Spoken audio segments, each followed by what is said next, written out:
Irmãos, Pai do Senhor. Bem? Graças a Deus. Vou aqui meu reloginho. Adequadamente o horário. Feliz de estar aqui com vocês nesse segundo congresso. Congresso escolar que vocês realizam. Quem ainda não... Sou Tiago Rosas, Grande, Paraíba. Ali nós coordenamos a escola dominical, nossa igreja Assembleia de Deus, pelo pastor Dari Ferreira da Silva. Então sempre pergunta, você é da igreja do pastor Zé Carlos? O pastor Zé Carlos, ele não deixa de ser nosso pastor, porque ele é presidente da UMADN, né? Teve sobre vocês aqui também, os ministros do Nordeste, e vice-presidente da CGADB. Mas lá na Paraíba nós temos duas convenções, a sediada em João Pessoa, que é presidida por ele, o pastor Zé Carlos, e a nossa com sede em Campina Grande, presidida pelo pastor Dari Ferreira. Mas, graças a Deus, somos duas convenções unidas, irmãos de cá pregam lá, irmãos de lá cantam cá, a gente se visita, é uma bênção. Inclusive, no próximo mês de outubro, dias 11 e 12, nós vamos organizar o nosso congresso estadual de escola dominical lá, sediado em Campina Grande. E estou chamando, estão convidados para estarem lá com a gente. Eu estive lá na sede de João Pessoa, divulgando esse congresso. Vai ser uma bênção. Se por acaso alguém daqui estiver visitando a Paraíba durante esses dias, 11 e 12 de outubro, sei lá, às vezes de repente a trabalho, visitando família, alguma coisa, e quiser estar conosco em nosso congresso, estará lá ministrando o pastor Altair Germano, que ministrou aqui para vocês no pré-congresso, pastor Marcos Tuller, do Rio de Janeiro, trabalhou muitos anos na CPAD, missionária Sueli Lima, né, que é aqui, está de vocês, vai estar lá nos abençoando também. Outros companheiros da casa vão estar ministrando, eu também. Inclusive o tema que eu vou ministrar é um tema bem moderninho, bem atual, que é inteligência artificial aplicada na educação cristã, IA e EBD. É um tema muito atual, que é uma demanda, especialmente entre o público mais jovem, está muito conectado, muito ligado nessas novas tecnologias. Nós vamos desenvolver uma oficina sobre esse tema. Como a tecnologia, especialmente a inteligência artificial, pode ser útil como uma ferramenta aliada do professor da escola dominical. Então, se vocês desejarem, estão convidados. Eu tenho, por graças a Deus, trabalhado na escola dominical há alguns anos já. Passei por todos os cargos na EBD. Já fui aluno, professor, já fui secretário, já fui superintendente. E hoje, por graça de Deus, coordeno com outros companheiros a escola dominical em toda a nossa cidade. Mas eu também tenho uma mentoria voltada para professores e líderes de EBD, com interação diária, através do aplicativo Telegram. Se você desejar conhecer um pouco mais dessa mentoria, ela é via uma assinatura paga. Se você desejar conhecer e participar, segue nossas páginas no Instagram. Eu até quero pedir já, você que tem um papelzinho, uma caneta, você que ainda não conhece nosso trabalho, seguir a página EBD Inteligente, no Instagram, no Facebook, nosso canal no YouTube. Comentamos semanalmente as lições de jovens e de adultos, tópico a tópico, ponto a ponto, projeção de slides na tela, combinando texto e imagem para a aula ficar bem fluida, bem dinâmica. E temos a página no Instagram, onde praticamente todo dia a gente compartilha conteúdo relevante para quem ama a escola bíblica dominical. Inclusive, ainda hoje, estando aqui mesmo em Lago da Pedra, eu já compartilhei um vídeo de uma ministração que fiz, mas eu compartilhei um trechinho lá nessa página no Instagram, sobre pessoas que cantam e que dizem que querem conhecer Jesus, e é muito fácil cantar isso, né? Quero conhecer Jesus, mas não se levanta para vir à escola dominical, não pega numa Bíblia para ler dentro de casa. Vocês sabem que é muito grande a cobrança sobre o pregador. O pregador tem que viver o que prega, mas cantor também tem que viver o que canta. Na verdade, todo mundo tem que viver a palavra. Dizem que o pregador tem que viver, mas na verdade todo crente tem que viver a palavra, né? Não é fácil a gente cantar que quer conhecer Jesus e se emocionar, mas cadê o esforço? O salmista disse: uma coisa peço ao Senhor e a buscarei. Por favor, aliás, já vamos ler esse texto, porque já me serve ao propósito de fundamentar a ministração. Salmo 27. Salmo 27.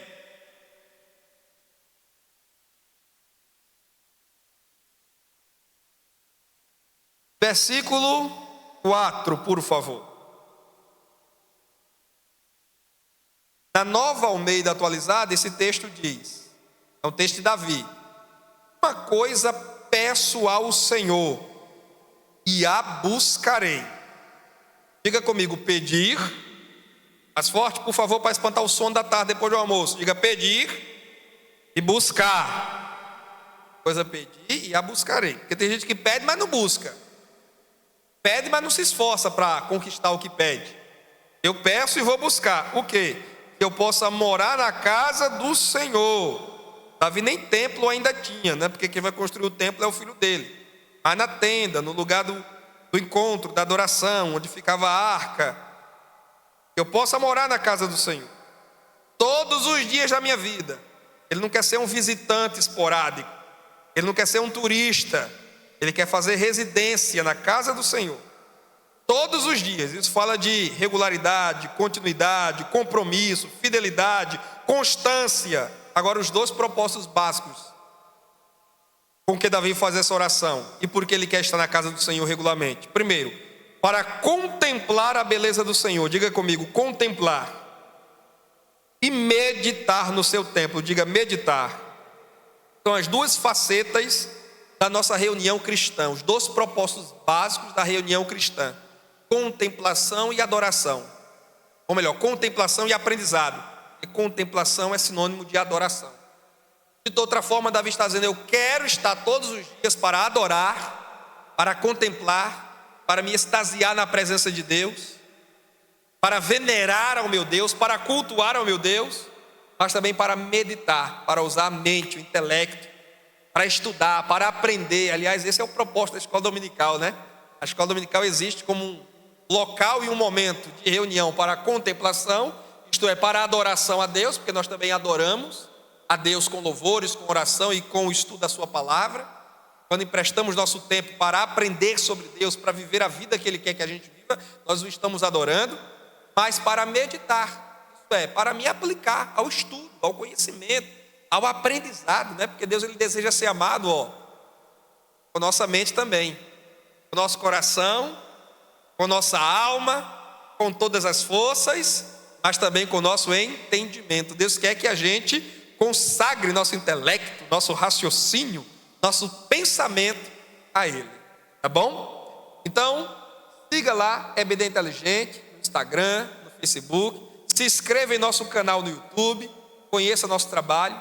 Eu trouxe aí para disponibilizar para vocês minha autoria, que era o único que eu tinha em estoque: Biblifixe, formando uma geração da palavra. Um livro de 151 páginas, onde eu abordo sobre bibliologia, mas de forma muito prática. Falo um pouco sobre como a Bíblia chegou até nós, o privilégio que é termos hoje o livro de Deus em nossas mãos, coisa que na Idade Média não era um privilégio.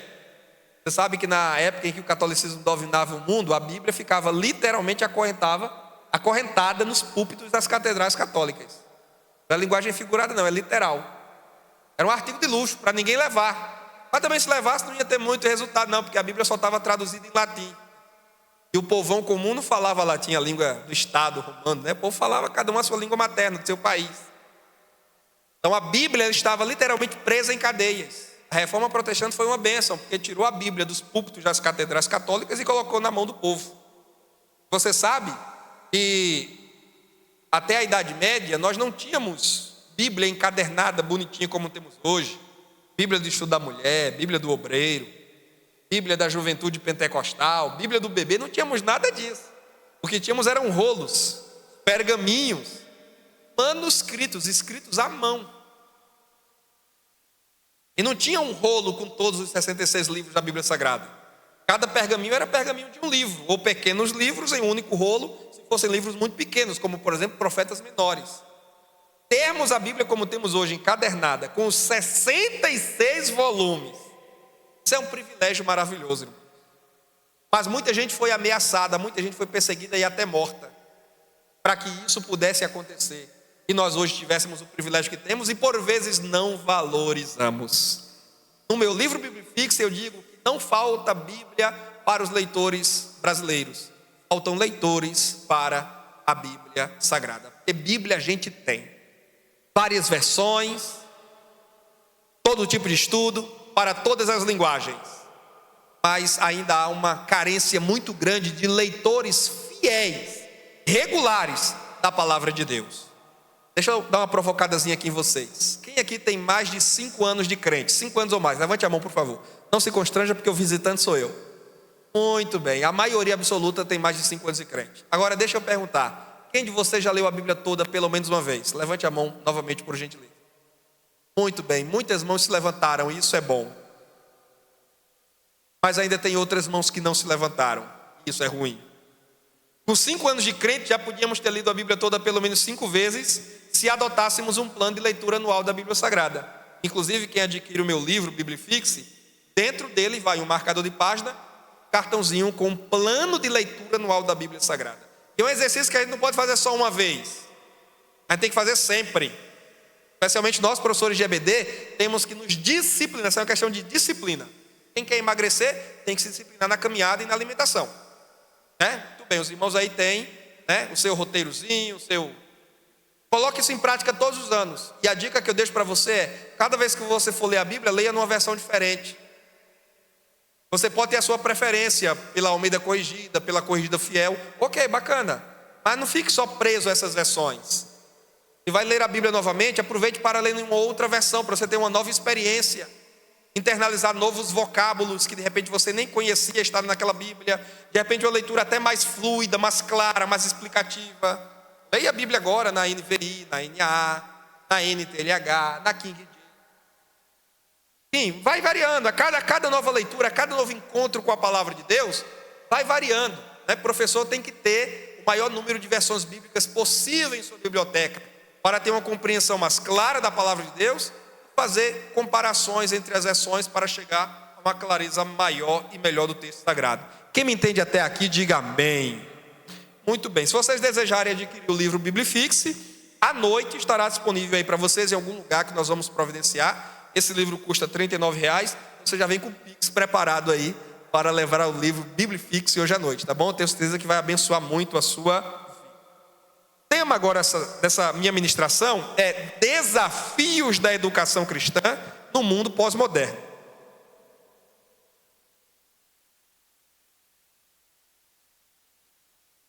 Bem, eu acredito que vocês aí devem ter recebido a versão digital da apostila, e se conseguiram acesso a esse material e puderem localizar o texto com esse título, Desafios da Educação Cristã no Mundo Pós-Moderno, vocês farão bem. Na minha introdução aí no texto que disponibilizei, eu digo que nós vivemos em uma época marcada por rápidas transformações culturais, sociais e tecnológicas. Isso é o que se convencionou chamar de pós-modernidade. Ainda que haja muita discussão sociológica sobre o uso desse termo, nós vamos usar como ele tradicionalmente vem sendo usado. E é um período marcado por rápidas transformações culturais, sociais e tecnológicas.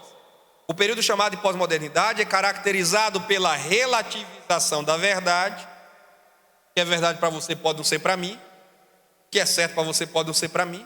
Por incrível que pareça, às vezes isso entra até mesmo no espaço da escola dominical, né? Às vezes é muita opinião e pouca revelação. Isso é um problema. É um problema quando a escola dominical tem muita opinião e pouca revelação. Revelação não me refiro a revelação súbita, profética, do assim de Deus está me revelando agora. Não, é revelação escrita, da palavra. Às vezes sobra muita opinião. Não, a minha opinião é essa, a minha opinião é aquela. E ninguém pergunta, mas o que é que a Bíblia diz? É uma pergunta que todos nós temos que fazer no ambiente da escola dominical. Afinal de contas, a escola, é a palavrinha que fica no meio? Entre escola dominical tem uma palavra no meio. Qual é? Do EBD, escola bíblica dominical. Então é a verdade da Bíblia que no final das contas tem que se estabelecer. Estou com um post já preparado para publicar lá. Talvez eu publique ainda hoje, depois que o trabalho aqui terminar. Vocês vão lá, vão curtir, vão comentar na página EBD Inteligente no Instagram. Não publiquei ainda, mas vou publicar. Que é o seguinte, já está preparado. Eu escrevi lá: se tratando de doutrina, a última palavra é da palavra. Trocadilhozinho, né? Se tratando de doutrina, a última palavra é da palavra. Então, às vezes, fica muito nesse opinismo. Da opinião, não, eu acho, eu penso, a minha opinião, e você tem que me respeitar. Eu posso pensar diferente de você, e você diferente de mim. E é verdade, a gente convive de forma harmoniosa, ok. Mas aquilo que já está revelado, dito, declarado e estabelecido, e universalmente pregado pela igreja, eu não tenho que opinar. Eu tenho que conhecer e me enquadrar. Quem entende isso aqui? Por exemplo, que Jesus é o único salvador do mundo, isso não é opinião, isso é revelação. Entende? Que Deus criou o mundo, isso não é opinião, isso é revelação. Então eu não tenho que ficar com uma opinião. O professor que chega, não, mas a minha opinião é que o homem é parente próximo do macaco. Meu irmão, aí você vai com essa opinião lá para a universidade de esquerda que você quiser. Mas na escola dominical, essa opinião não, mas tem que respeitar a minha opinião. Não, a gente respeita a opinião que tem alguma fundamentação. Mas esse tipo de opinião que claramente confronta a revelação, nem respeito ela merece. Ela deve ser rechaçada, reprovada. Tem uma palavrinha que Paulo usa na carta aos Gálatas, capítulo 1, quando ele fala, se alguém vem a vocês anunciar outro evangelho, seja o quê? Anátema, que significa o quê? Maldito e condenado. Entendeu, irmã? Então, opinião que confronta a revelação, devemos considerar maldição. Digam todos comigo, opinião que confronta a revelação, devemos considerar maldição. Agora, naquilo que a Bíblia não revelou e que podemos conjecturar e construir opiniões razoavelmente fundamentadas em algum subsídio bíblico, histórico, teológico, aí ok, a gente vai trocar ideias. Mas aquilo que é verdade axiomática, ó bonito, né? Aquela verdade estabelecida, que não pode ser removida, que não pode ser questionada, o dogma. Essa palavra é tão curta. Aquilo que é dogma cristão, por exemplo, nascimento ou concepção virginal de Jesus Cristo, isso é um dogma, não pode questionar. Jesus, ele nasceu como homem, de fato, foi gerado pelo Espírito Santo no ventre de Maria, a virgem. O professor que duvida disso e que questiona se Jesus não seria fruto mesmo de um relacionamento de José com Maria, tem que ser tirado da classe e voltar para a classe de discipulado, sim ou não? Professor que duvida que Jesus ressuscitou e está pendendo para o liberalismo, que diz, não, Jesus ressuscitou na memória dos discípulos, de forma simbólica, quando eles resgatam o ensino de seu mestre, Jesus está ressuscitando ali. Isso é conversa para boi dormir, irmão. Se bem que eu nunca vi boi dormir com conversa, né? Mas enfim. Então, de alguma forma, isso é o quê? Isso é relativismo, querendo se intrometer dentro da igreja.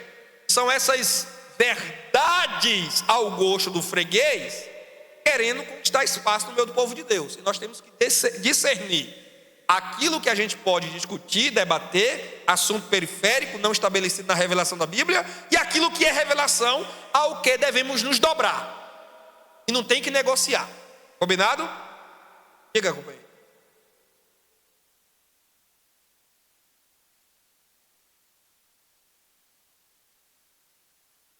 Se Cristo não ressuscitou, é vã a vossa fé. Não, todos os dogmas, uma vez que são dogmas, eles estão muito bem fundamentados na palavra de Deus, muito bem argumentados na palavra de Deus. João chega a dizer que aquele que nega que o Filho de Deus veio em carne, portanto os que negam o corpo literal de Cristo, eles são o anticristo. Por isso temos que ter cuidado com esse tipo de relativismo dentro da igreja. Mas é uma marca da pós-modernidade, é o relativismo, a relativização da verdade. E eu sigo dizendo, fragmentação de valores, individualismo exacerbado, trazendo sempre para o contexto da EBD, para a gente ficar aqui no campo muito abstrato, filosófico, né? O que é um tipo desse individualismo exacerbado no contexto da escola bíblica dominical? É por vezes quando o professor diz assim, eu estou fazendo a minha parte, quem quiser vir, venha, quem não quiser, se vire. Você já disse isso? Você já ouviu alguém dizer isso? Estou nem aí, eu estou aqui todo domingo dando aula, quem quiser vir, venha, quem não quiser, se vire. Porque diz assim, porque a salvação é individual. Irmão, se Jesus tivesse essa preocupação que tu tem, e eu... Se Jesus tivesse essa preocupação que nós por vezes temos, essa indiferença, essa coisa do eu estou fazendo a minha parte, estou nem aí para os outros, cada um por si, diabo para os outros. Não, nós estávamos mortos, nós não estávamos aqui. Não tinha a parábola das 100 ovelhas na boca de Jesus. A que se perdeu e o pastorzinho foi em busca dela. Jesus indo em busca de Pedro para restaurá-lo. E fazer a nossa parte não é só dar aula na escola bíblica dominical. Fazer a nossa parte é estabelecer pontes, é estabelecer vínculos, é estabelecer contato, é estabelecer amizade, é acompanhar, é interceder pelo aluno, é aconselhar o aluno, é mentorear o aluno, é formar novos professores, é discipular outros no projeto do magistério cristão. Porque o bom professor, ele forma outros professores, sim ou não? É a perspectiva do discipulado cristão. É discípulo formando discípulo. É uma preocupação, não é, minha irmã? Todo ano é uma preocupação arrumar professor para as classes. Há um rodízio muito grande. E por vezes a gente procura professor e não acha para assumir classe. E eu fico preocupado quando eu encontro professor que diz: eu estou nessa classe faz 20 anos. E fala isso com a boca cheia. Eu sou professor há 20 anos. Mas se perguntar a ele quantos professores ele formou para trabalhar ao lado dele, ele não apresenta nenhum. Você está se orgulhando de quê, meu irmão? Eu sou superintendente da IBD nessa igreja há 25 anos. Que bênção, já é jubileu de prata, né, jubileu? Tá, mas nesses 25 anos que você é superintendente, quantos outros superintendentes você formou? Não é para lhe substituir, que a gente não forma ninguém para nos substituir. Nós formamos pessoas para trabalhar ao nosso lado, para trabalhar conosco no reino de Deus. Se você é professor há 10 anos, mas não pode apresentar 3 nomes ao pastor da sua igreja. Se você é superintendente há 20 anos e precisa por alguma razão se afastar da atividade, ou porque vai mudar, porque vai viajar, porque vai assumir outra obra, sei lá, porque Jesus vai te arrebatar para o céu. Tu não pode chegar para o pastor e dizer: pastor, eu estou indo, mas aqui tem 3 cabas de confiança aqui que o senhor pode entregar, que eles dão conta melhor do que eu. Você não tem condição de fazer isso. 25 anos, o que você está fazendo aí, meu irmão? O que você está fazendo aí, minha irmã? Isso é um tipo de individualismo. Eu estou preocupado comigo. Sabe quem é que tem esse individualismo na Bíblia? O rei Josias. O rei Josias ou foi o rei Ezequias? Quando Deus revelou por meio do profeta Isaías, acho que foi Ezequias, não foi? Deus revelou a invasão que os babilônios causariam em Judá. E o Ezequias, a Bíblia diz que ele ficou tranquilão. Por quê? Porque não acontecerá nos meus dias. Isso é individualismo. O cara acabou de ouvir Deus dizer que os estrangeiros vão vir, vão arrasar com tudo, vão acabar com tudo. E ele: graças a Deus, que não é hoje nem amanhã. Eu vou morrer e não vou ver isso acontecer. Sabe o que é isso? É o tipo do crente que diz: graças a Deus, quando esse mundo pega fogo, eu não vou estar aqui. O que é que você está fazendo para livrar as almas das chamas? Como diz Judas na sua epístola: salvai alguns das chamas do fogo. O que é que você está fazendo? Nós tínhamos que sentir uma santa incomodação. Nós tínhamos que sentir um santo incômodo, uma santa inquietação em nossa alma, de levar outras pessoas conosco para o céu, porque o diabo se sente inquieto para levar pessoas com ele para o inferno. Sim ou não, meus irmãos? Está todo mundo acordado aqui comigo? O diabo está inquieto para levar o maior número que ele puder para o inferno. E vadio como ele é, bem capaz de ele estar por aqui agora ouvindo essa conversa. Está repreendido, Satanás.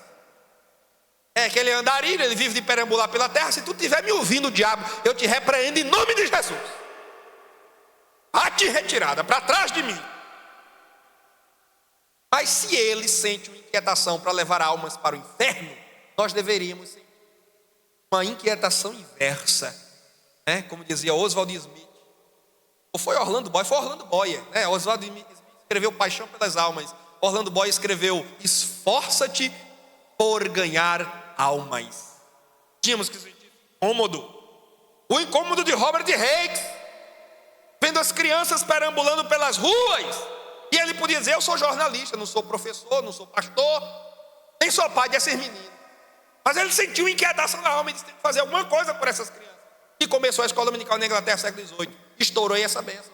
O incômodo que sentiu D.L. Moody, quando chegou para o seu pastor na América, Estados Unidos, Moody, que tinha um sonho de ficar milionário, ganhar $1 milhão, e chega para o pastor e diz: pastor, eu quero dar aula na EBD. O pastor diz: Moody, é o seguinte, todas as salas têm os seus professores, o quadro está lotado, não temos mais brecha. Agora, se você arrumar alunos, a gente arruma espaço para você dar aula. Moody não contou conversa.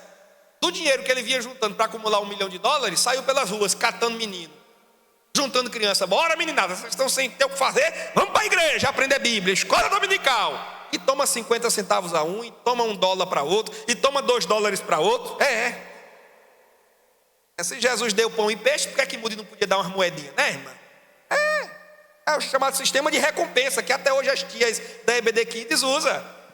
É chamar pela barriga, é oferecer pão, mas quando a moçada vem em busca do pão e comer o pão, aí você levanta a voz e diz: agora eu tenho o pão da vida para oferecer a vocês. E Moody saiu, e o final da história é que a classe de Moody se tornou maior que todas as demais classes juntas naquela sua igreja. Porque o aluno que nós queremos ter é o aluno que devemos ir em busca deles. Quem está entendendo o que eu estou dizendo aqui? Agora o professor individualista diz: não, eu estou aqui dando aula todo domingo, ele sabe o endereço, se quiser vir, venha, quem não quiser, estou nem aí. Aí o aluno que falta, ele não manda uma mensagem para saber porque faltou. Às vezes o aluno está doente, precisando de uma palavra de encorajamento, uma oração, uma visita, passa 3 domingos sem vir à EBD. Quando Jesus cura por misericórdia, no 4º domingo ele aparece, o professor ainda tem a petulância de dizer: meu irmão, nós estávamos sentindo sua falta. Ele pega um aluno envenenado nessa hora, o aluno diz: que conversa fiada, está sentindo falta nenhuma, tu nem me ligou, tu nem procurou saber, tu nem me mandou uma mensagem que não te custaria nada, porque para Moody ainda custou os centavos que ele juntou. Para você não custaria nada me mandar uma mensagem pelo WhatsApp para saber como eu estava. Individualismo, isso é característica desse mundo pós-moderno, desse ativismo, dessa corrida frenética, de cada um cuidando do que é seu, cada um cuidando do seu trabalho, cada um cuidando da sua casa, e pouca empatia, pouca solidariedade, pouca preocupação com o outro.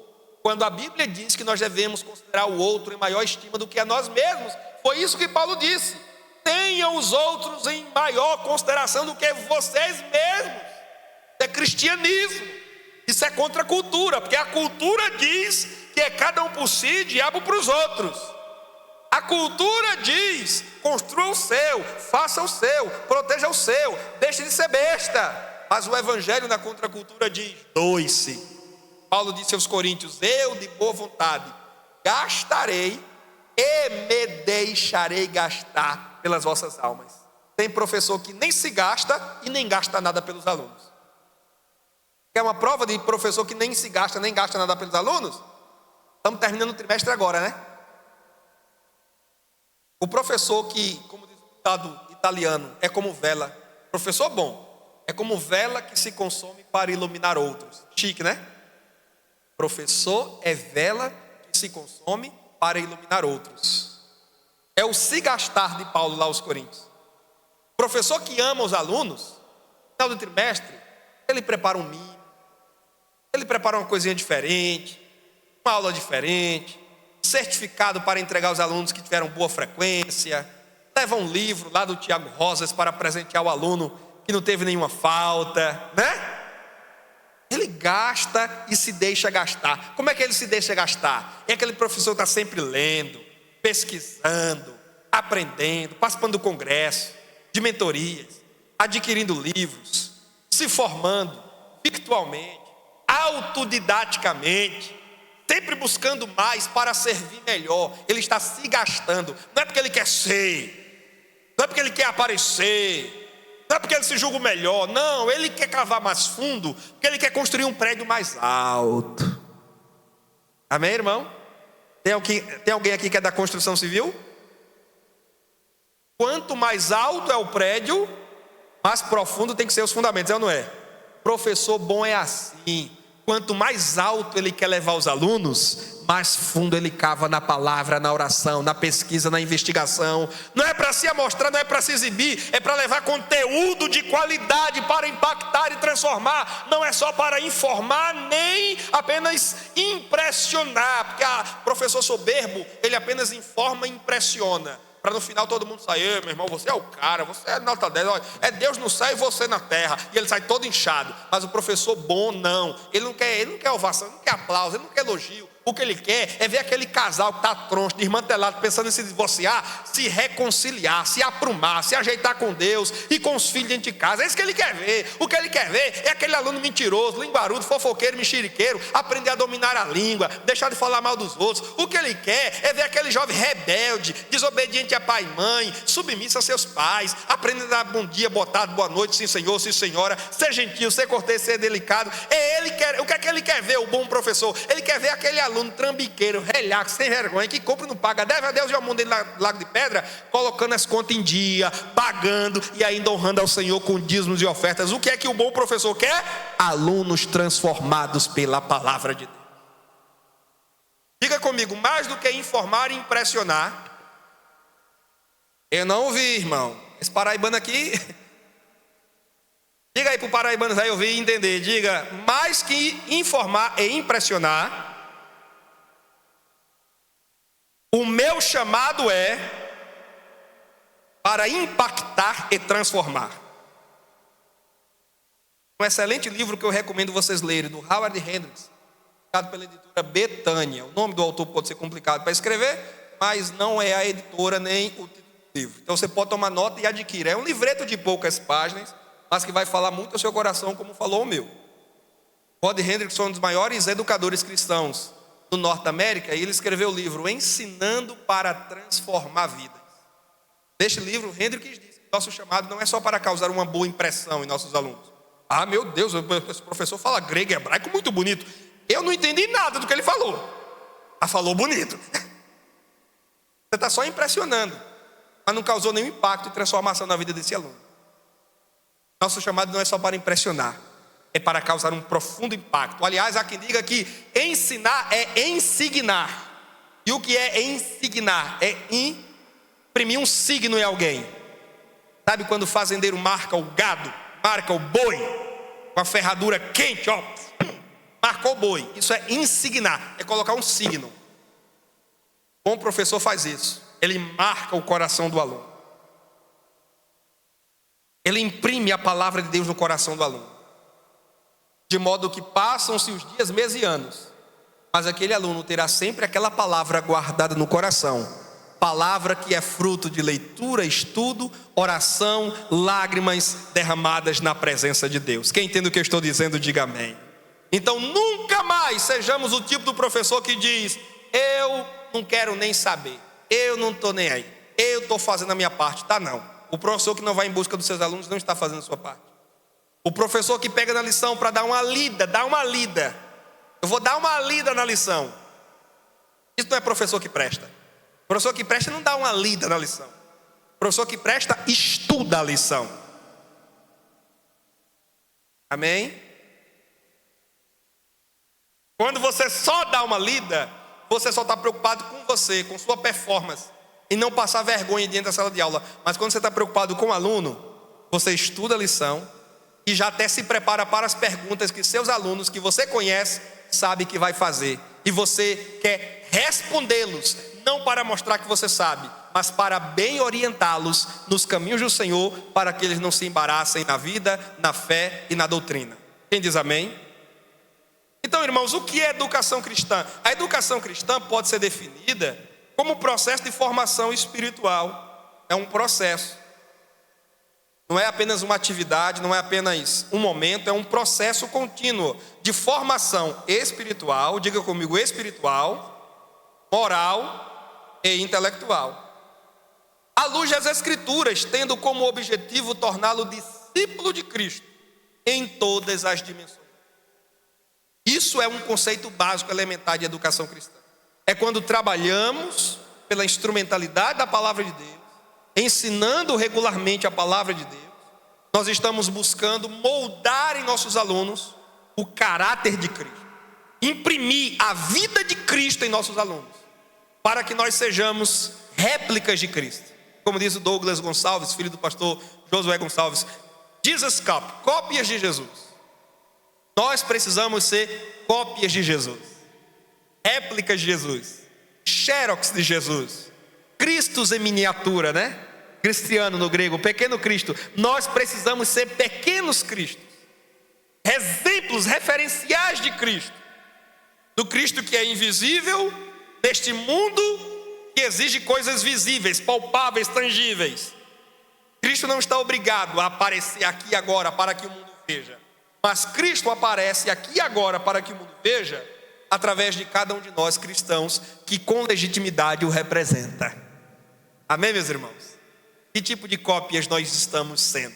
Aquela cópia fraca, embaçada, quando está com pouca tinta na impressora, sai tudo borrado, ou nós somos uma cópia clara, bem visível e bem legível de Cristo Jesus para este mundo. A educação cristã, ela se preocupa em formar, não apenas em informar. Ela é transformadora e modeladora, busca não apenas transmitir conhecimento, mas formar caráter. Porque, irmãos, a escola dominical não é apenas depositar conhecimento na cabeça dos alunos. Isso é uma noção de educação já vencida, já superada, né?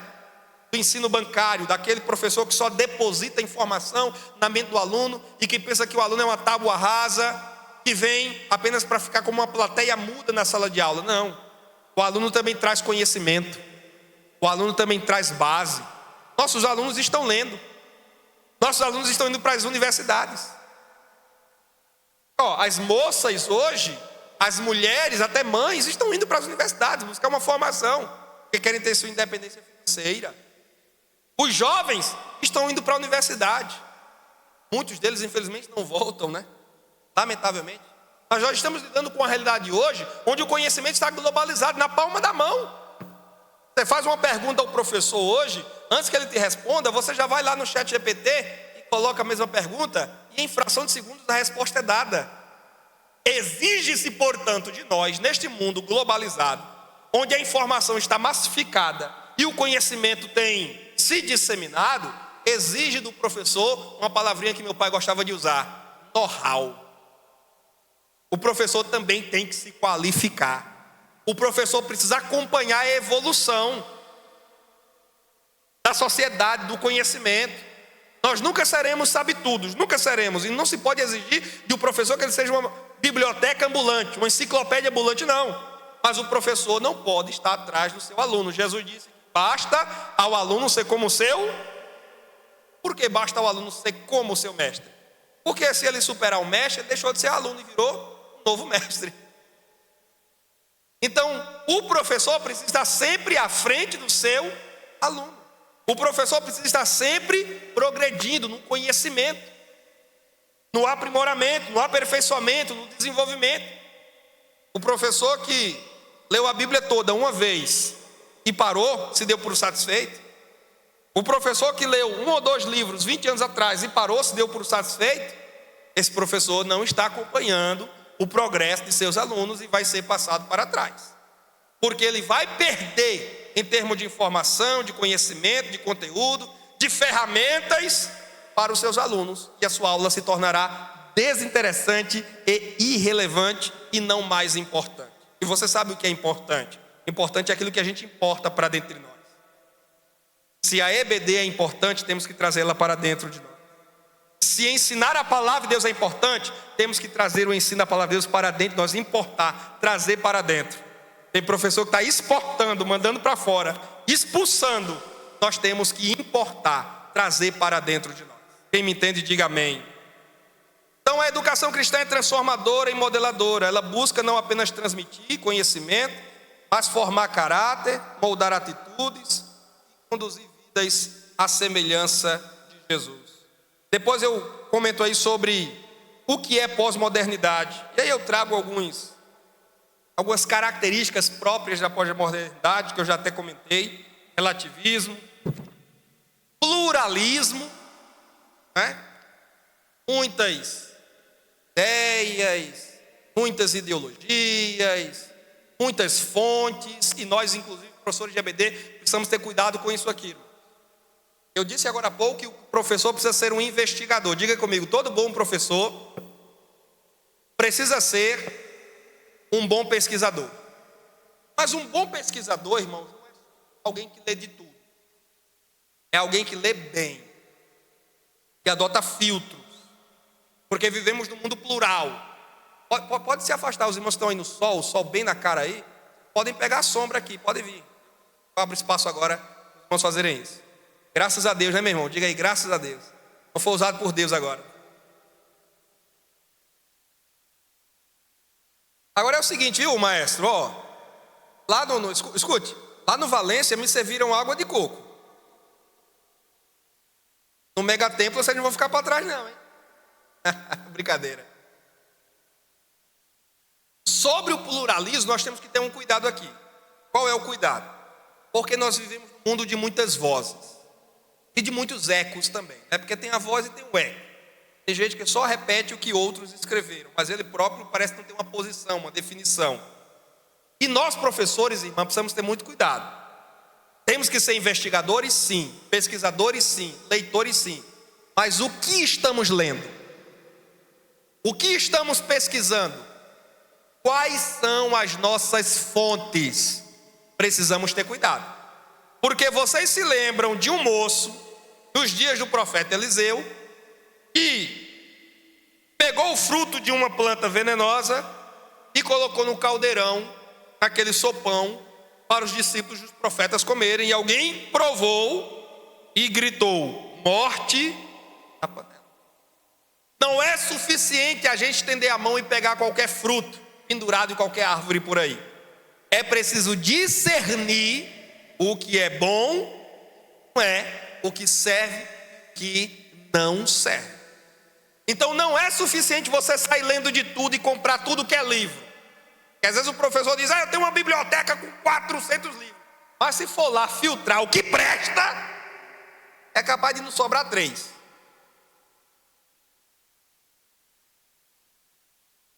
Na sua biblioteca, olha aí, mais de 300 livros que você via.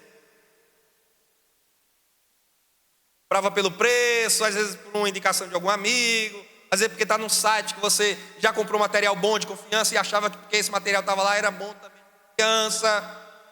Então o professor de escola dominical precisa ter filtros. Diga comigo, o professor de EBD precisa ter filtros. Não é só ler de tudo. Daí tem uma frase do A.W. Tozer que eu gosto muito. Tozer dizia que o segredo não é ler muito, é ler bem. É ler bem, literatura de qualidade, coisa boa.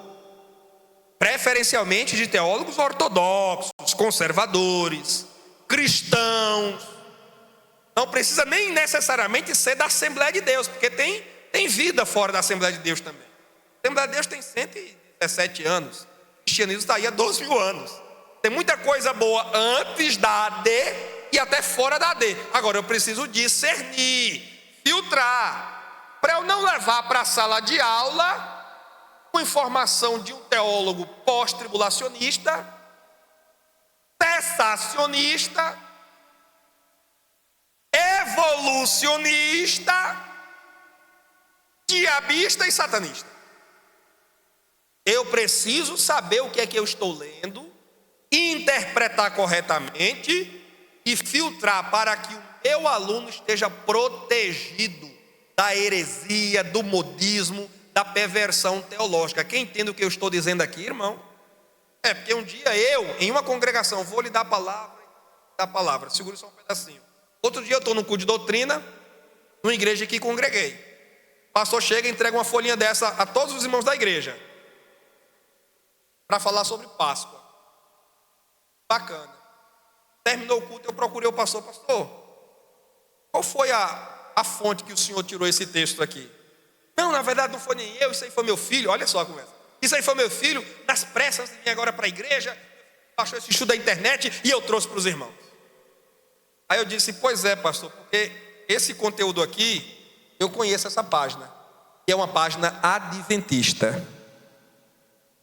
Tudo que os adventistas dizem está errado? Não, eles certamente ensinam muitas coisas boas, mas eu acho muito perigoso. Inclusive no meio do texto tinha uma heresiazinha perniciosa lá no meio que eu detectei. Eu acho muito perigoso um professor, um pastor, tirar um material de um site adventista e colocar na mão do crente comum da Assembleia de Deus, como se aquilo fosse a verdade, e ensinar aquilo como se fosse doutrina, sem filtrar, sem separar o joio do trigo. E isso depois causa um problema para a igreja, uma dor de cabeça para o pastor, depois resolver. Então cuidado, irmã. A senhora que anda lendo aí Bom Dia Espírito Santo de Benihim, você que anda assistindo muito o David Leonardo, com aquela historinha de você é o centro do coração de Jesus, você é o ponto fraco de Deus. Olha que besteira. Você é o ponto fraco de Deus. Se isso é coisa que um evangelista diga, que um teólogo diga, que um pregador diga, você é o ponto fraco de Deus. Aí chega lá o professor no domingo: manhã. Irmão, eu quero dizer para vocês que vocês são um ponto fraco de Deus. Aí não dá vontade de dar um tabefe nessa hora?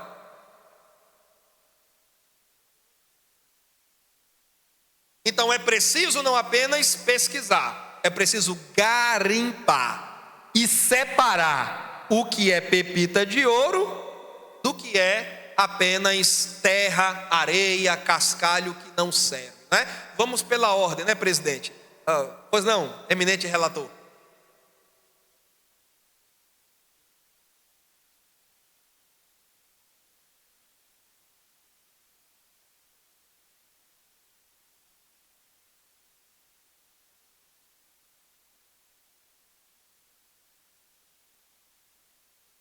Coma carne, mas separe os espinhos do peixe. Uma metáfora que você entendeu rapidamente. Paulo diz isso de forma não metafórica. Ele diz: examinai tudo, carta aos Tessalonicenses. Examinai tudo, mas faça o quê? Retenha o que for bom. Eu costumo dizer, vou lhe dar a palavra, companheiro. Eu costumo dizer, presta atenção, é uma regrinha que eu carrego comigo e tem dado certo. E eu quero compartilhar com vocês. Preste atenção, professores. Nesse mundo plural, de muitas vozes e ecos, de muitos livros, Salomão disse que não há limites para se fazer livro, não há mesmo. Nesse mundo onde o mercado editorial todo dia nos apresentam sugestões, e todo autor quando publica livro é assim, você tem que ler, né? Você não tem que ler, você tem que ler a Bíblia. Mas todo escritor que quer vender, você tem que ler esse livro. É preciso você discernir o que serve e o que não serve. E uma regrinha básica que eu uso é: antes de você levar qualquer informação inédita para uma sala de aula, uma informação que você diga: eita, isso aqui é novo, eita, isso aqui meus alunos não sabem, eita, isso aqui, meu Deus, isso aqui vai impactar meus alunos. Acabei de ler um doutor, um teólogo, Russell Norman Champlin. O pessoal gosta muito de citar Champlin, né? Champlin é universalista. Ele defende que no final das contas todo mundo vai ser salvo. Universalismo. Antes de você levar a informação, pergunte: pelo menos 3 teólogos cristãos, protestantes, conservadores ensinaram isso? Declararam isso? Eu posso rastrear essa informação que eu acabei de ler, inédita, que eu estou, sabe, como diz o pastor Elias Cabral, eu estou em êxtase, estou em êxtase. Será que eu consigo rastrear isso em outras fontes confiáveis, que confirmam e validam essa declaração, para que eu possa ter segurança e transmitir isso aos meus alunos? Ou será que isso aqui é doideira da cabeça desse teólogo? Porque, irmão, não se engane não, irmã. Tem teólogo que também é doido da cabeça, pirado. Tem teólogo que escreve, irmão, coisa absurda. Essa aqui tem. Os bichos nem vão entender o que eu vou dizer. Foi publicado pela CPAD, uma editora nossa aqui do Brasil. Nem sei se é do Maranhão, nem sei se ela está aqui. Se tiver, já era. Mas escreveu um autor aí pela CPAD um livro para adolescentes, ensinando que não havia nenhum problema na prática da masturbação para o jovem solteiro poder meio que se desopilar a mente. O ato sexual entre jovem solteiro não pode, fornicação, mas a masturbação não tinha nenhum problema. Foi um furdunço no Brasil, até que a irmã teve que vir se desculpar, e a CPAD, que publicou o livro, tem que tirar de circulação e fazer uma nova edição, emendando o texto, tirando aquela informação. Agora imagine você levar isso para uma classe de adolescente e chegar, irmã, para essa galera que está com os hormônios à flor da pele, esses meninão e meninada que está tudo doido, e você chegar e dizer: não pode ter nenhum problema. Você está entendendo, irmão? Tem esse detalhe também. Às vezes lê um livro e recomenda o capítulo inteiro. Eu peguei um livro esses dias, me doaram, o autor me doou um livro, até dedicou para mim. Eu peguei, não li de imediato, porque a gente tem uma lista de livros, né? Tá na sequência para ler, mas depois eu fui ler. Resumindo, era um livro sobre confissões dos personagens bíblicos. Ele meio que criou um enredo onde os personagens bíblicos confessavam seus pecados. E lá no meio do livro, ele coloca Davi. O que é que Davi estava confessando? Um caso de amor com quem? Com Jonathan. Cara da Assembleia de Deus, obreiro da Assembleia de Deus, escreveu um livro onde Davi confessava o seu amor homossexual por Jonatas, filho de Saul. Eu digo, rapaz, isso aqui é uma bichona, doutor. Isso aqui... Tá doido? Esse cara pirou da cabeça? Esse cara tá maluco? E a maior raiva, meu irmão, não foi nem o cara ter escrito isso. Por que ele escreveu? Ele escreve o que ele quiser e mande para o Satanás. A maior raiva que eu tive foi do cara escrever isso e colocar na minha mão e achar que eu ia o quê? Endossar? Aprovar? Me deleitar lendo uma ceboseira daquela? Porque se Davi fosse gay, tinha caído com Urias e não com Batseba. Vamos combinar, sim ou não? Urias, soldado, fortão, musculoso. Se Davi fosse quem tinha pego, era ele. Se bem que ele não ia querer. Aí o cara vem e escreve um livro pintando Davi com traços homossexuais. Aí você imagina, é como diz o companheiro, aí você lê um capítulo, aí isso aqui é bênção, vou recomendar, mas você não leu o capítulo do taradão. Aí você vai e coloca isso na mão de um novo convertido. Você coloca isso na mão de um adolescente que já está lidando com tendências gays. O cara vai ler isso e vai dizer, resposta de Deus para mim. Chominai. Deus falou, vou sair do armário. Elias saiu da caverna, eu vou sair do armário. Meu irmão. Hein? Tem quem aguenta? Então não é suficiente ter muitos livros, é necessário ter bons livros. Diga comigo, não é suficiente ter. Eu não estou ouvindo, vocês estão gostando de mim? Que eu estou gostando de vocês.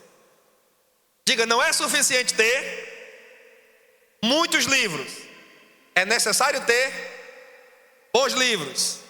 Começando pela Bíblia, depois Bibliofix de Tiago Rosas. Cadê? Diga, meu jovem, você pediu a palavra e não lhe dei, mas agora lhe dou. Você é meio de verde aí, meu irmão. Foi você que tinha pedido. Antes do senhor, você aqui tinha pedido a palavra? Quando estava ali? Sim.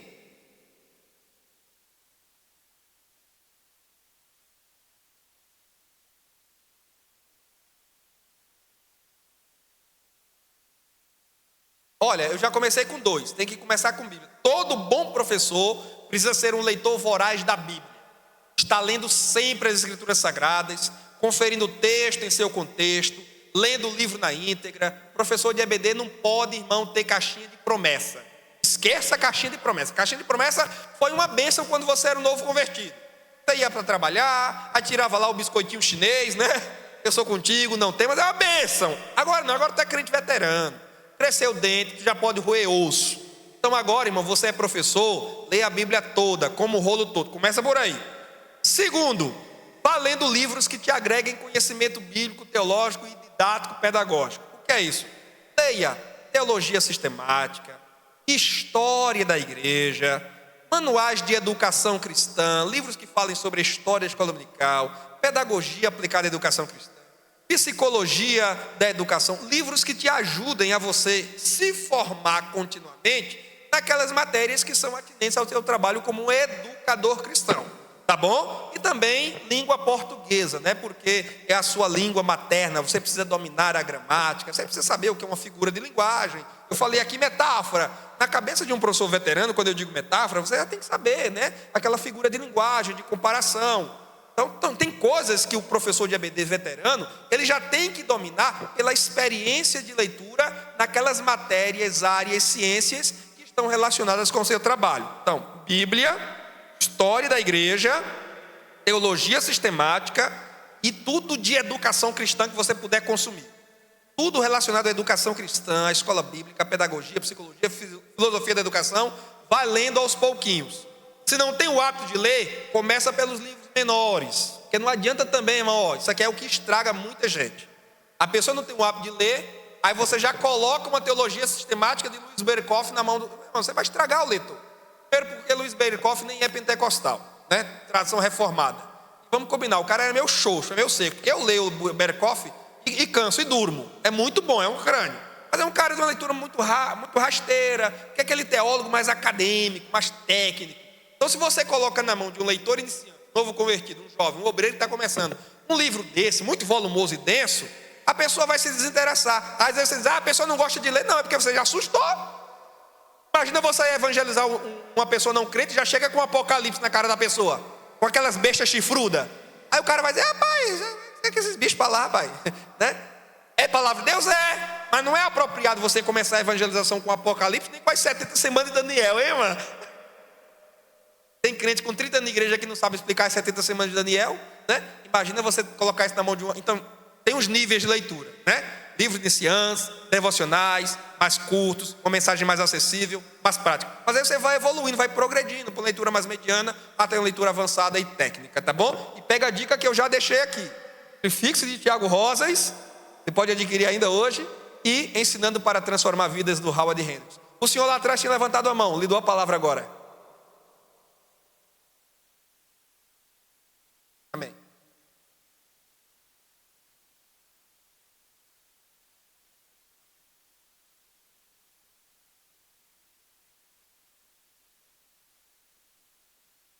Obrigado. Meu nome é Antônio, eu sou novo convertido, tenho 3 anos de convertido. Eu sou uma pessoa que eu gosto de perguntar. Quem me conhece, eu congrego ali na Monte Carmelo.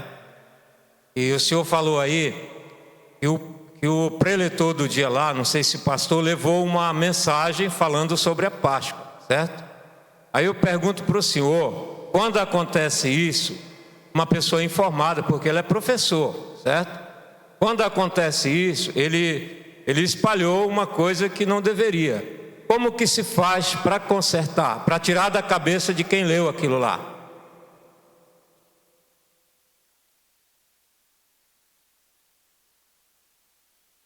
Mais 10 minutos? Alguém põe as mãos sobre a cabeça desse irmão, por favor, para repreendê-lo. Ele só me deu 10 minutos. Irmãos, vejam só. Para prevenir da doença, vacina. Para curar a doença, remédio. A palavra de Deus é ao mesmo tempo vacina e remédio. Digam comigo, a palavra de Deus é ao mesmo tempo vacina e remédio. Levanta a cabeça, irmão. A palavra de Deus é ao mesmo tempo vacina e remédio. A gente aplica a vacina para evitar a doença.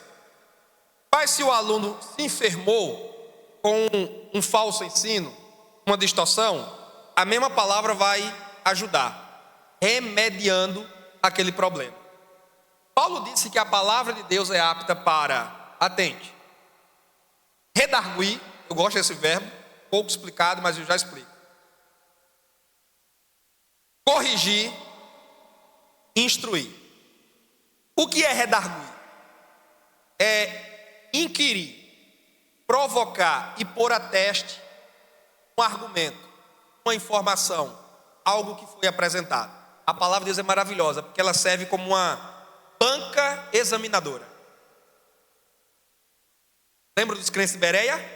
Atos 17? Paulo e a sua comitiva missionária ensinando, pregando. Mas os crentes de Bereia, que foram mais nobres que os de Tessalônica, o que foi que eles fizeram? Ah, é Paulo que está pregando, é Paulo que está ensinando? Oxe, não vou nem abrir a Bíblia. Aí é prego batido de ponta virada. Tudo que esse homem diz é a mais pura verdade. Foi assim? É assim que muitos de nós hoje fazemos. Não porque é Genival Bento, não porque é Eliseu Rodrigues, não é porque é Osiel Gomes, não é porque é Tiago Rosa. Meu irmão, aí é Deus no céu e esses homens na terra. Nananina não. Homens e mulheres de Deus também falham, também erram. E devem ser redarguidos, questionados, provocados pela palavra de Deus. Os crentes de Bereia faziam o quê? Ouviam Paulo e a sua comitiva missionária, mas todos os dias iam conferir nas escrituras para ver se aquilo que eles tinham ouvido era realmente assim. Isso é redarguir. É quando a gente pergunta: isso está certo? Isso está na Bíblia? Tem fundamentação nos profetas? Tem fundamentação nos poetas? Tem fundamentação em Cristo? Tem fundamentação nos apóstolos? Se tem, permanece. Se não tem, é palha. A gente tira de lado. Ok? Corrigir. O que é corrigir? É restaurar ao estado normal das coisas.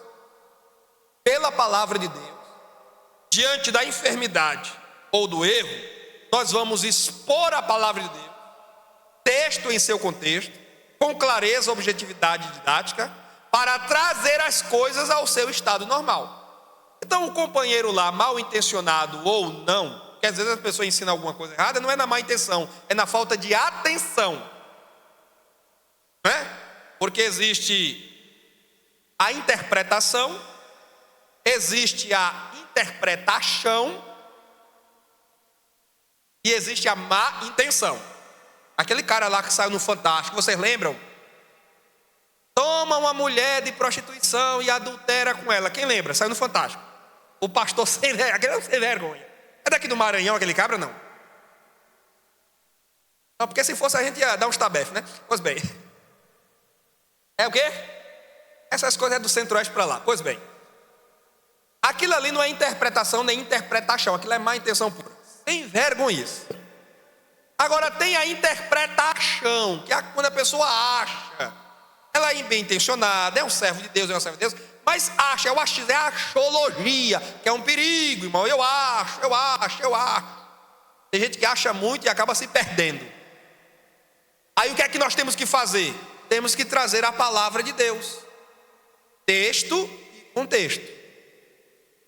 Isso pode ser feito pelo colega professor, isso pode ser feito pelo pastor da igreja, isso pode ser feito pelo próprio professor que errou.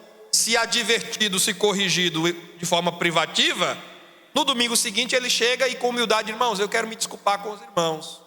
Pois semana passada eu fiz uma declaração, mas eu fui confrontado pelas escrituras, e agradeço ao companheiro fulano, à irmã fulana, que me orientou, e eu quero alinhar aquilo que eu declarei, dizendo de outra forma ou dizendo melhor. E aí você corrige, porque a palavra de Deus corrige, ela restaura.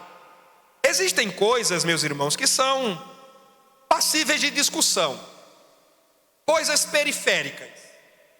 O significado da unha, do dedo midinho, da besta que emergiu do mar. Ok? É uma coisa periférica. Eu posso ter a sua opinião, eu posso ter a minha, pode até arengar entre nós. Ok, bacana. Mas aquilo que é doutrina, aquilo que é dogma, precisa ser corrigido. E a palavra de Deus está aí para corrigir. É necessário que um Paulo corrija o Pedro quando ele errar. Amém, irmãos? Amém? Porque se Paulo não tivesse corrigido Pedro, até hoje o Pedrão estava fugindo dos gentios. Mas precisou um Paulo na cara do Pedro dizer: rapaz, tu te apruma, rapaz. Lá em Jerusalém tu pode até fazer assim, mas aqui em Antioquia da Síria, aqui a banda toca diferente. Aqui nós aprendemos que judeus e gentios sentam na mesma mesa e comem do mesmo pão, porque são irmãos lavados pelo mesmo sangue de Cristo Jesus. E às vezes eu tenho a impressão, irmã, que está faltando Paulo para repreender Pedro. Escute o que eu vou dizer. Às vezes eu tenho a impressão que está faltando Paulo para repreender Pedro. Tem muito Pedro por aí fazendo as coisas do seu jeito, alguns até pintando e bordando, e depois a coisa estoura e cai na mídia nacional. Por quê? Porque os Paulos que estavam perto deram uma de João sem braço, de sonso, alguns até desejando a queda mesmo do outro, a desgraça do outro, ficaram caladinhos. Não porque é o pastor presidente, não porque é o pastor da área, não porque é o professor da EBD. Não, irmãos, o erro detectado precisa ser corrigido, pelo bem de quem errou e pelo bem de quem o viu ou ouviu errar, para que não imite e não reproduza aquele erro. Paulo diz que nada podemos contra a verdade, mas somente em favor da verdade. Quem entendeu, diga amém. Eu acho que alguém levantou a mão. Foi o senhor depois? Mesmo? Foi o senhor? A gente está entre professor, acredito que há maturidade suficiente para ouvir isso. Falando dessa questão de corrigir erro, né? E quando esse erro, por exemplo, é em uma lição bíblica, é que a gente sabe, é infalível a Bíblia e o autor da lição ele pode, por algum deslize ou intencionalmente, não sei, colocar ali o seu ponto de vista e às vezes esse ponto de vista não é muito correto. Como que a gente faz para corrigir isso diante do aluno sem gerar escândalo, sem causar aquele impacto negativo? Veja que nós estamos no ponto, eu acho que não ministrei nem 20% da apostila, mas não tem problema, o texto está com vocês para leitura, consulta, estudo detalhado. Depois eu nunca venho para um evento com esse com a proposta de esgotar o texto que escrevi. O texto eu considero um bônus para o participante do evento. A proposta mesmo é expor, é interagir, é garantir que vocês não durmam. Eu não gosto de ninguém dormindo nas minhas aulas. Vocês veem que eu me mexo, né? Eu vou lá e cutuco um e falo com o outro, enfim, eu quero todo mundo acordado, diga amém. Aliás, vê aí se o irmão do teu lado ou irmã está acordado, vê aí. Vê aí se está acordado, vê aí. Está acordado, irmã? Muito bem, então vamos lá, estamos terminando. Veja que nós estamos apenas no ponto sobre o pluralismo. As muitas vozes dessa sociedade pós-moderna, cada um querendo o seu lugar de fala, né? A esquerda pira, né? O seu lugar de fala. Tem um episódio de Jesus com os discípulos que eu gosto muito. Jesus chegou e disse: o que dizem os homens ser o filho do homem? O que as muitas vozes andam dizendo por aí? Algumas vozes diziam que Jesus era João Batista reencarnado ou ressuscitado, né? Reencarnado é o Espírito, né? Ressuscitados são os judeus. Outros dizem que tu és Jeremias, Elias, algum dos profetas. Eram as muitas vozes na Judeia, em Israel, sobre Jesus. Aí Jesus pergunta: tá, mas e vocês? O que dizem que eu sou? O que é que eu aprendo sobre isso? Não é suficiente sabermos o que os outros dizem. É preciso termos a nossa própria voz. Amém? Amém? Porque no final a senhora lê, a senhora pesquisa, tem a revista, tem um livro de apoio. Mas o que é que a senhora entende acerca disso à luz da palavra de Deus, que é a nossa regra de fé e prática? Através da sua experiência com Deus, da sua experiência de vida, da sua comunhão com o Espírito Santo que habita dentro da senhora, o que é que a senhora entende acerca dessa matéria? Não é suficiente reproduzirmos a voz dos outros, porque fazer isso é ecoar a voz dos outros. Isso é ser um eco, e Deus não quer eco. Deus quer que nós tenhamos voz. O que dizem vocês acerca do Filho do Homem? Então veja bem, nós temos o nosso material didático na EBD.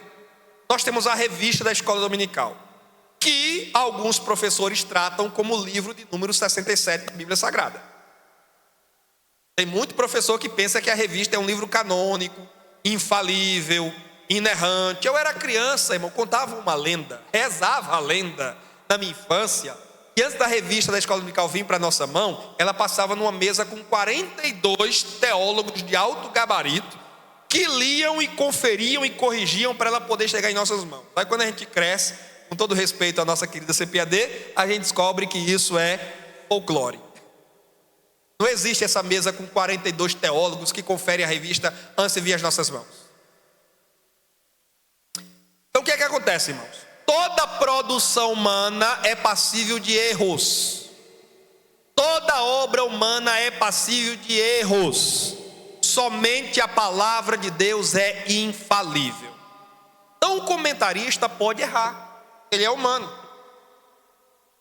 O erro do comentarista não deveria chegar até nós, porque entre o comentarista e o leitor e o professor existe a editora, uma equipe revisora, que revisa o português e a teologia da revista, mas que nem sempre faz um trabalho a contento. Eu digo isso olhando nos seus olhos, como eu disse isso para a gente de dentro da CPAD. Eu disse isso para o doutor Alexandre Coelho. Vocês pagam pessoas para revisar, e essas pessoas não estão revisando, porque a revista está chegando na mão do professor e do aluno com erros de referenciação bíblica. Eu não quero nem falar erros pontuais de gramática, isso o que acontece? Erro de referenciação bíblica, erros metodológicos, erro de metodologia mesmo. Às vezes o comentarista coloca um título na lição que não trabalha aquele tema, coloca um texto bíblico em classe que não explora na lição, coloca o título de um tópico que não tem nada a ver com o que ele comentou naquele tópico. Isso é um erro de metodologia. Isso era coisa que um revisor gabarito na área de pedagogia, qualquer licenciatura, deveria estar lá para corrigir. Dizer, ó, você colocou esse tema, trabalha esse tema. Você prometeu nos objetivos entregar isso, então entregue isso no conteúdo. Vamos melhor, mas não tem. E o pior, erros teológicos, vez por outra, aparecem. Nós já tivemos lição de adultos falando sobre efeitos salvíficos do batismo nas águas.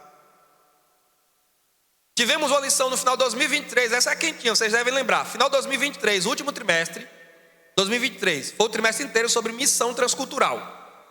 Nas duas últimas lições, o comentarista disse que Jesus, para poder voltar, para arrebatar a igreja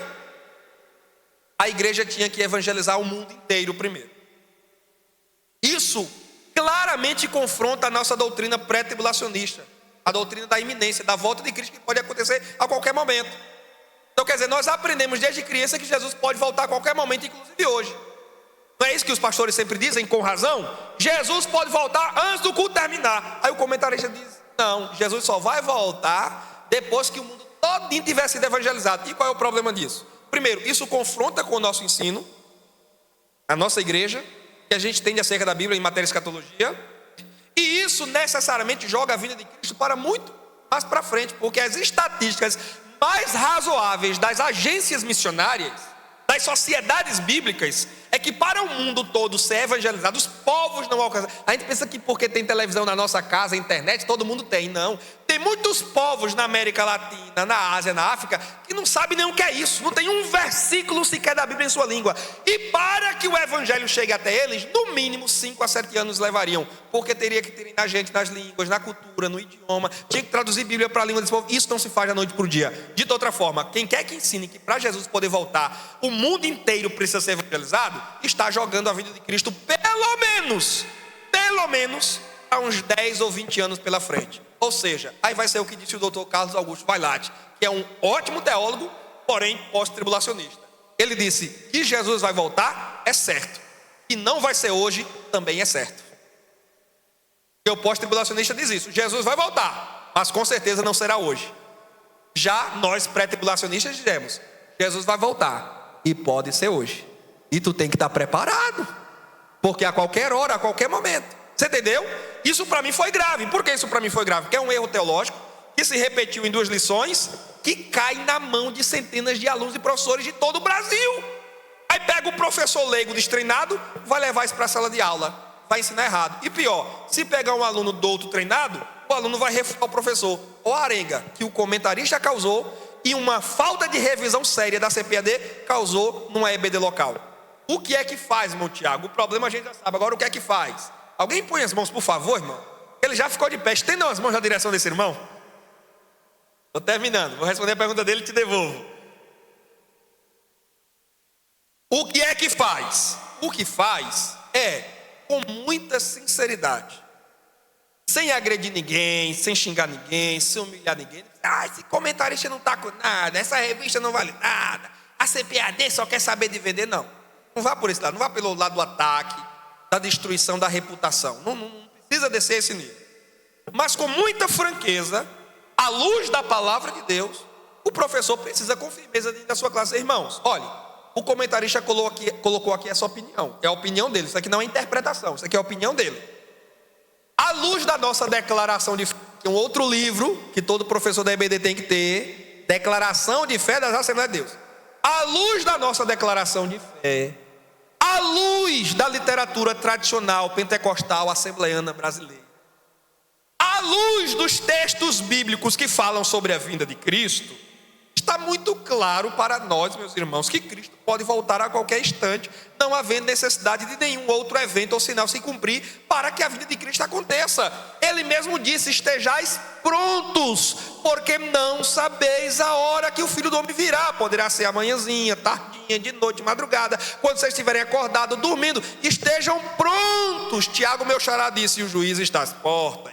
Paulo disse, perto está o Senhor. João disse, filhinhos, é já a última hora. Tudo que a Bíblia fala sobre a vinda de Cristo é iminente, pode acontecer a qualquer momento, e nós temos que estar preparados. Isso não significa que temos que negligenciar a evangelização, mas não temos que achar que Cristo só vai vir depois que o último pagão tiver ouvido o nome dele. Não, Deus tem várias formas de se revelar aos homens, inclusive por meio da criação, e trazê-los a um conhecimento mínimo exigido para que eles possam entender que é necessário crer em Deus para a salvação. Mas a igreja não está esperando o último pagão ser evangelizado para Jesus voltar. A igreja está esperando Jesus voltar hoje, agora, já, pode ser antes até do resumo final da escola dominical.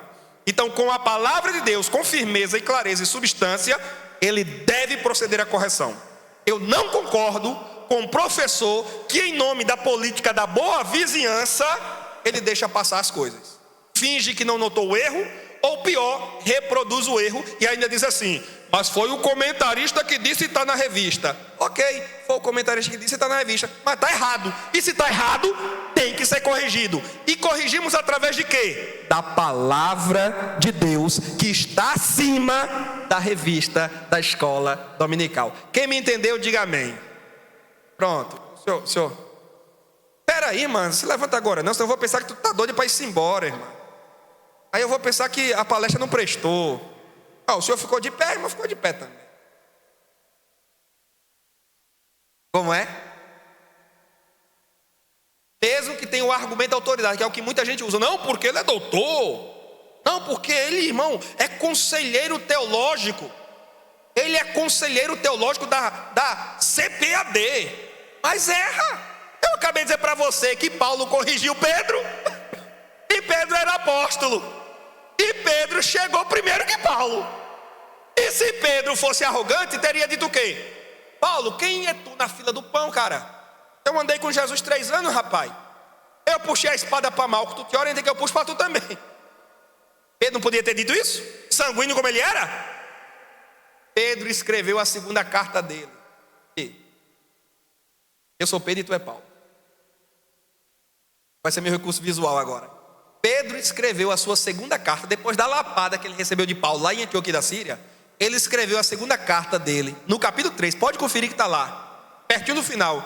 Ele diz assim: meus irmãos, tenhais por certeza a vinda de nosso Senhor Jesus Cristo, assunto sobre o qual o nosso amado irmão Paulo, ele diz aquele encrenqueiro, aquele arengueiro, aquele confuseiro, mas é treteiro.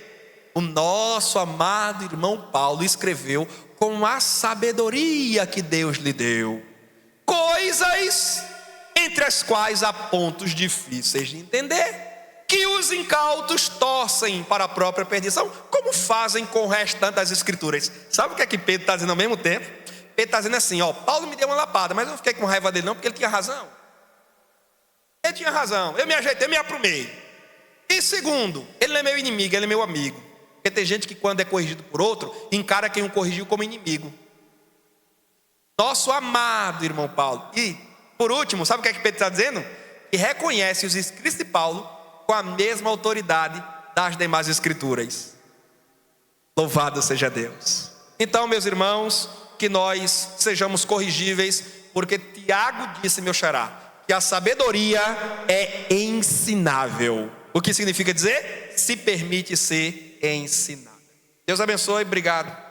A vontade de passar, mas olha que é porque o tempo não permite.